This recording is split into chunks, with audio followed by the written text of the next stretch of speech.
Shivaji circle વિસ્તારમાંથી વિદેશી દારૂની બોટલો સાથે એક ઇસમને લોકલ ક્રાઇમ બ્રાન્ચે ઝડપી લીધો। લોકલ ક્રાઇમ બ્રાન્ચની ટીમ પેટ્રોલિંગમાં હતી તે વેળાએ બાતમી મળી હતી કે શિવાજી સર્કલ વિસ્તારમાં એક ઇસમ શંકાસ્પદ થેલી સાથે ઊભો છે। જે બાતમીના આધારે એલસીબીની ટીમે દોડી જઈ શંકાસ્પદ થેલી સાથે ઊભેલા કમલેશભાઈ ગોરધનભાઈ બાટિયાની તલાશી લેતા થેલીમાંથી વિદેશી દારૂની બોટલો મળી આવતા પોલીસે ધોરણસરની કાર્યવાહી હાથ ધરી હતી।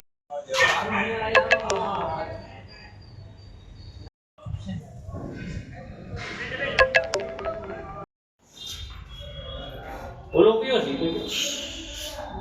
હાલો